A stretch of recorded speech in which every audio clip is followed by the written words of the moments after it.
God, isa pong mapagpalang umaga sa ating lahat. Purihin ang Diyos sa buhay po ng bawat sa atin. At sa umaga pong ito, tayo po ay minsan pang lalapit at dudulog sa Panginoon. Tulungan tayo ng Diyos na tayo po ay patuloy po na magtiwala sa Kanya. Kaya purihin po ang Panginoon. Sige po, awitan po natin ang Panginoon.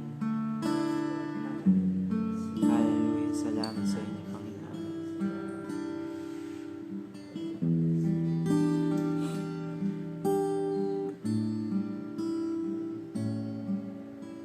Pag-ibig niya ay hindi nagmamahali. Ang awa niya ay walang kabantay. Ito'y laging sagana bawat umaga. Katapatan niya'y dakila. Katapatan niya'y dakila. Minsan pa nga po. Pag-ibig niya ay hindi nagmamahali. Ang awa niya ay walang kabantay. Ito'y laging sagana bawat umaga. Katapatan niya'y dakila. Katapatan niya'y dakila. Ito'y laging sagana.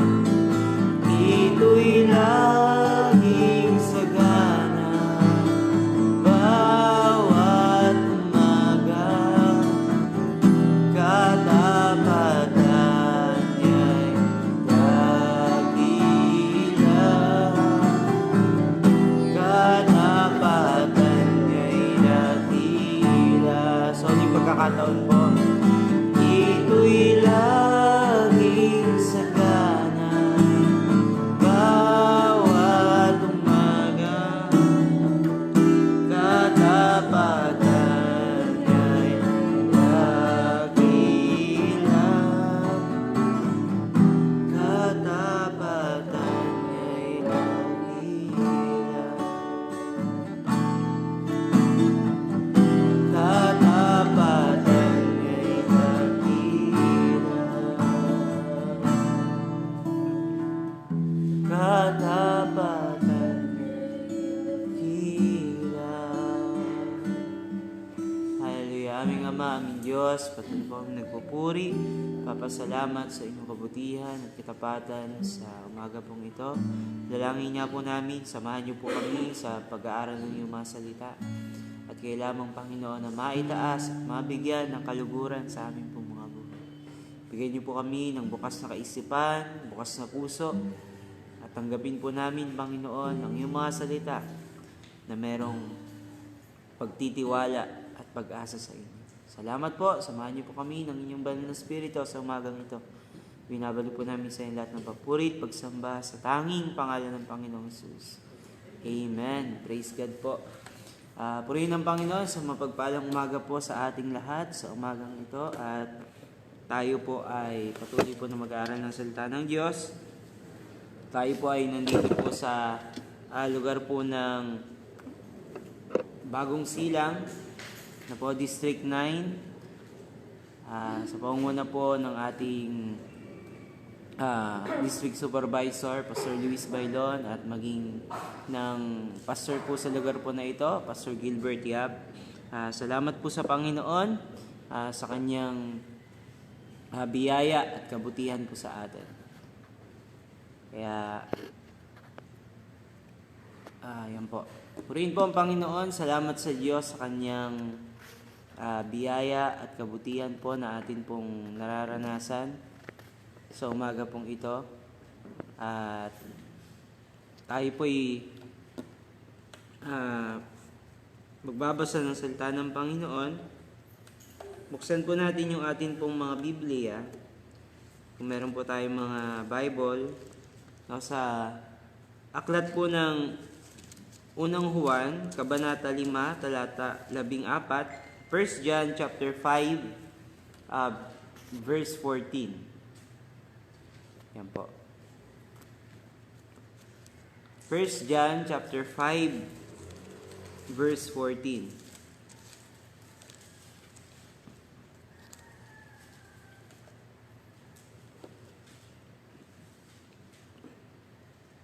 Praise God. Sabi po rito sa 1 John chapter 5 verse 14, at may kapanatagan tayo sa paglapit natin sa Diyos dahil naniniwala tayong ibibigay niya sa atin ang anumang hilingin natin na ayon sa kanyang kalooban.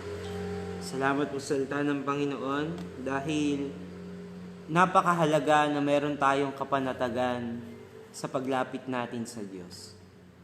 Na po, hindi po tayo nag-aalinlangan sa Panginoon, kundi meron tayong buong pusong pagtitiwala doon sa kayang gawin ng Panginoon sa atin pong mga buhay. Kaya sa umaga pong ito, ang nais ng Diyos po sa atin ay magkaroon tayo ng panatag na puso sa Kanya. Na po, magkaroon tayo ng kapanatagan na umasa tayo doon sa magagawa ng Panginoon sa buhay po natin. Dahil ang Panginoon ay tapat at mabuti sa kanyang mga pangako po sa atin pong mga buhay. Kaya once na tayo po ay lumapit sa Panginoon, napakahalaga nung pagiging panatag natin. Na dahil sa Kanya lamang po natin mahanap yung tunay na kapanatagan ng atin pong mga buhay. At sabi po rito, dahil naniniwala tayong ibibigay niya sa atin ang anumang hilingin natin na ayon sa kanyang kalooban. No po, napakagandang pakinggan, no po, na sabi po doon ay pagkakaloob niya sa atin yung anumang hilingin, no, anumang hilingin natin.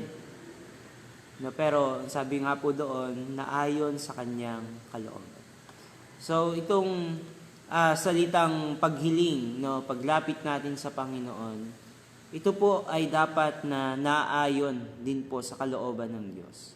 Na hindi lang tayo basta humihiling, hindi lang tayo basta nagde-desire sa puso po natin ng mga bagay na kagustuhan natin, kundi higit sa lahat, ito po ay kagustuhan din dapat ng Panginoon sa buhay po natin. So, sabi po ng salita ng Panginoon, sa aklat po ng Mateo chapter 6,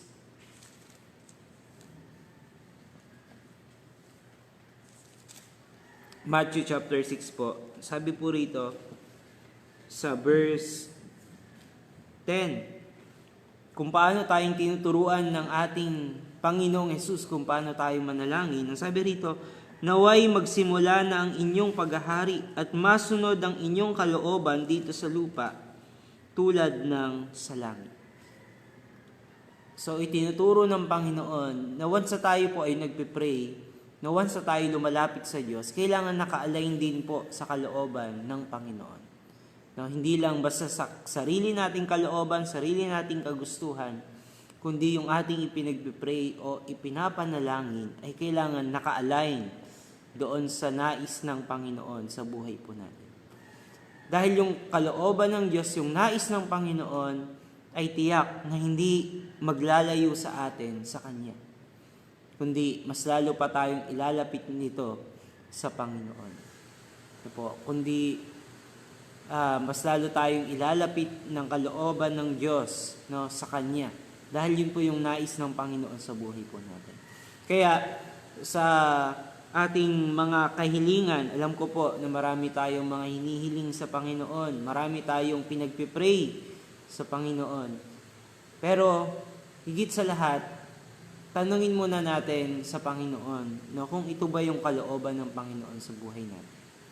O kung may mga pinaplano man tayo na gawin, puntahan, no, o gawing trabaho, no po, sabi ng salita ng Diyos, nais ng Panginoon na tayo po ay patuloy na manangan at magtiwala sa kanyang kalooban.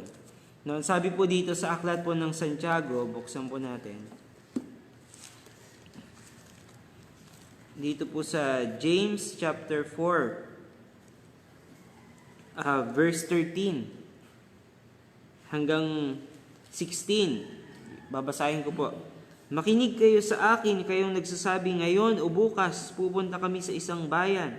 Mamamalagi kami roon ng isang taon, magnenegosyo, at kikita ng malaki. Sa katunayan, hindi nyo alam kung ano ang mangyari sa inyo bukas. Sapagkat ang buhay ay parang hamog na lilitaw ng sandali at mawawala pagkatapos. Kaya nga ito ang dapat ninyong sabihin. Kung loloobin ng Panginoon at mabubuhay pa tayo, ganito o kaya ganoon ang gagawin natin. Ngunit sa ngayon, nagmamalaki at nagmamayabang kayo, ang ganyang pagyayabang ay masama. So nais ng Panginoon na palagi nating sabihin kung loloobin ng Panginoon at mabubuhay pa tayo. Bakit nais ng Panginoon na sumang-ayon tayo palagi sa kalooban ng Diyos? Dahil yung mga bagay na hinihiling po natin, o pinaplano natin sa buhay po natin ay sa kalooban pa rin po ng Panginoon kung bakit po mangyayari po yung bagay po na yan. Dahil hindi natin alam ang bukas, hindi natin alam kung ano yung pwedeng mangyari sa atin sa kinabukasan. Kaya nais ng Panginoon na ipagkatiwala natin na sang-ayon sa kanyang kalooban. O ano man yung mga hinihiling po natin, sa kalooban ng Panginoon ay ito po yung bagay na mas lalong magpapalapit sa atin sa Panginoon.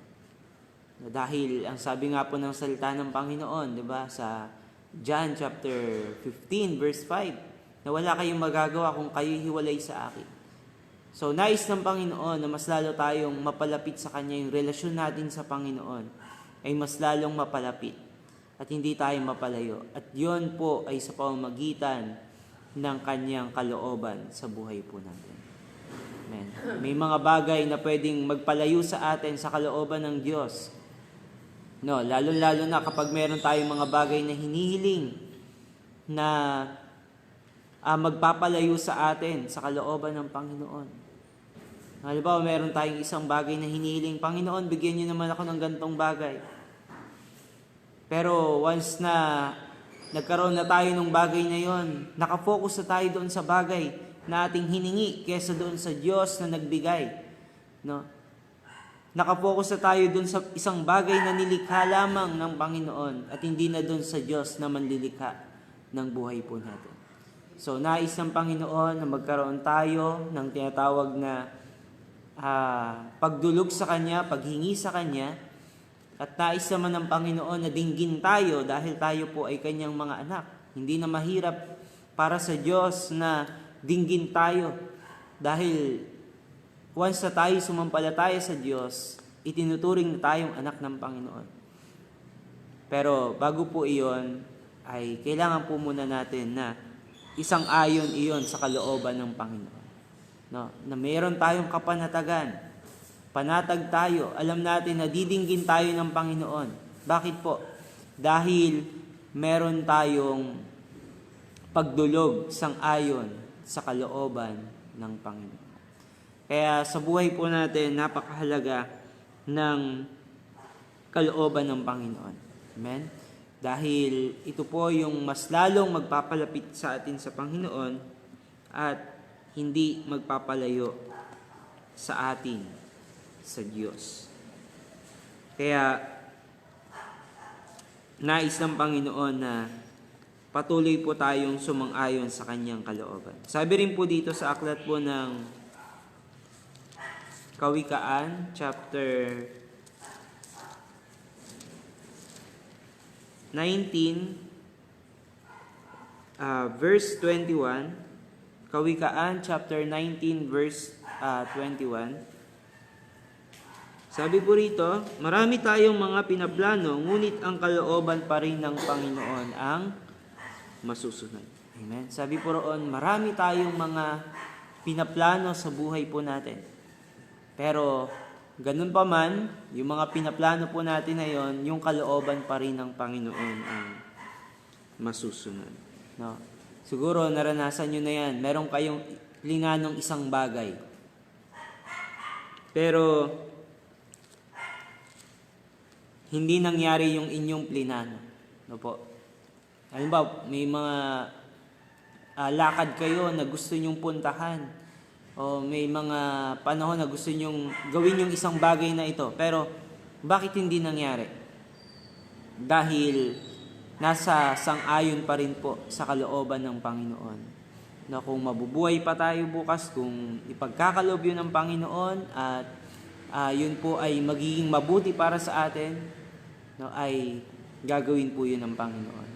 No, ang mahalaga, magkaroon lamang po tayo ng una, siyempre, pagsunod sa kalooban ng Diyos, no, at pangalawa, sa ating paglapit sa Panginoon, no, kailangan sang-ayon din sa kalooban ng Panginoon yung mga bagay na hinihingi po natin.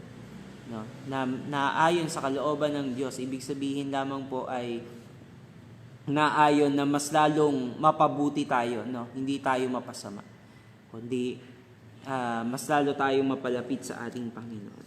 Kaya salamat sa Panginoon dahil nais ng Panginoon na magkaroon tayo ng kapanatagan sa paglapit sa Kanya. No, sa bawat araw na tayo po ay nagpe-pray, nanalangin tayo, no, lumalapit tayo sa Panginoon, no, marami tayong mga hinihingi sa Panginoon, ay tulungan tayo ng Diyos na yung bagay na hinihingi po natin ay mas lalo tayong mapalapit sa Kanya. No? At sa kalooban ng Diyos ay mangyari po yung bagay po na yun sa buhay po natin. Salamat sa Panginoon. Sabi po ng aklat ng, buksan po natin dito sa aklat po ng Santiago, sa chapter 14 po.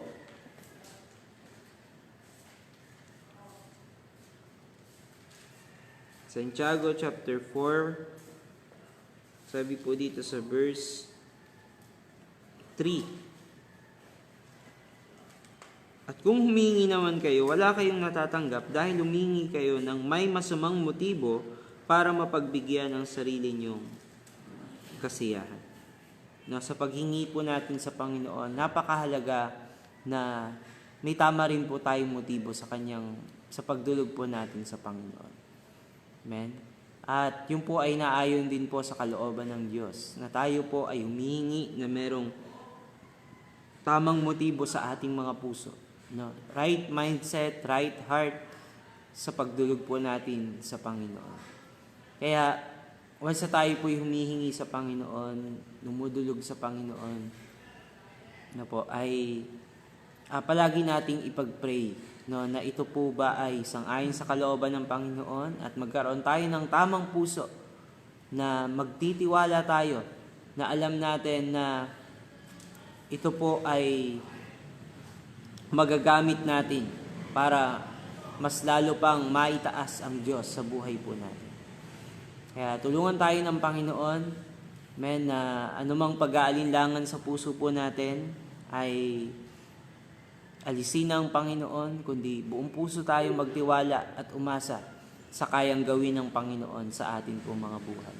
Kaya sa umaga pong ito, tulungan tayo ng Diyos na sa pamamagitan ng kalooban ng Panginoon ay masunod natin, no?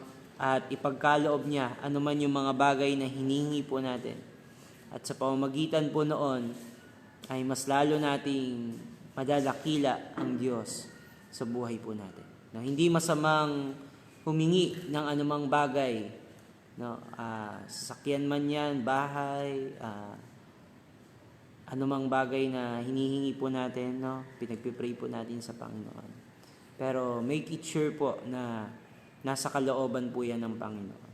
Dahil once na yan ay nasa kalooban ng Panginoon, may tama tayong motibo at tamang puso sa paglapit sa Panginoon, sinisigurado ko po, ipagkakaloob yan ng Panginoon sa buhay natin.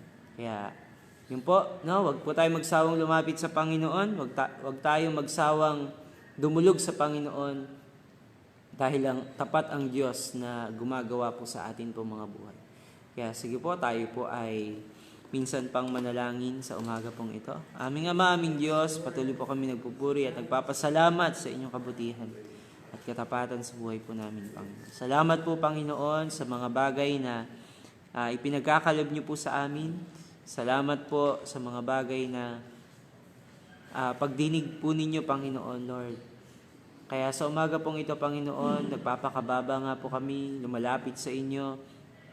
Linisin niyo po kami, hugasan ng inyong banal na dugo, Panginoon. Patawarin, anuman po, Lord, yung mga nakikita ninyong karumihan, kasalanan sa amin po mga buhay.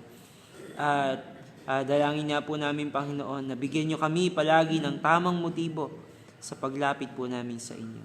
Sa umaga pong ito, Panginoon, dalangin po namin na pagpalain po ninyo ang mga kapatid po namin, Lord, na nakikinig sa oras po na ito. Abutin niyo nga po sila, Panginoon.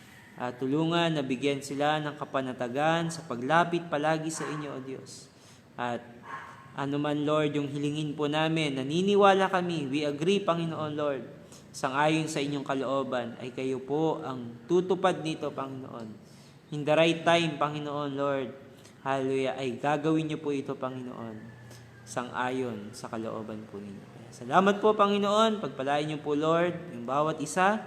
Anuman, Lord, yung gagawin nila, Panginoon, ng bawat sa amin, Lord, may mga papasok sa trabaho, papasok sa eskwelahan, hallelujah, at yung iba ay mag-stay sa kanilang bahay, Panginoon. Lord, tulungan niyo nga po, Panginoon, na palagi naming i-meditate ang iyong mga salita at magkaroon kami palagi ng magtitiwala at pag-asa po sa inyo, Panginoon. Salamat sa inyo, Panginoon, ang kalooban po ninyo ang patuloy na mangyari, Panginoon, sa buhay po namin, at patuloy nyo nga po kaming ilapit sa inyo, Panginoon, Lord, na kayo lamang po ang maitaas at mabigyan ng kaluguran sa buhay po ng bawat isa. Palain nyo po kami, Panginoon, anuman, Lord, yung pangangailangan ng bawat isa, i-provide nyo po ito, Panginoon, at dalangin din po namin na ang kalakasan, Panginoon, sa lahat ng aspeto ng buhay, Panginoon, ay maranasan po ng bawat isa po sa amin, Panginoon. Kaya lamang po ang aming itinataas, Panginoon, alaya pinaluluguran.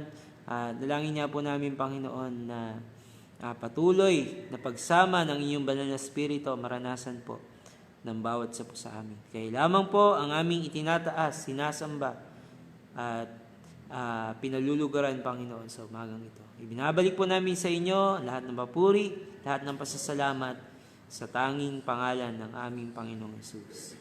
Amen. Praise God po. Purihin ang Panginoon. Salamat sa Diyos sa kanyang kabutihan po sa atin po mga buhay. Sa Diyos po ang lahat ng papuri.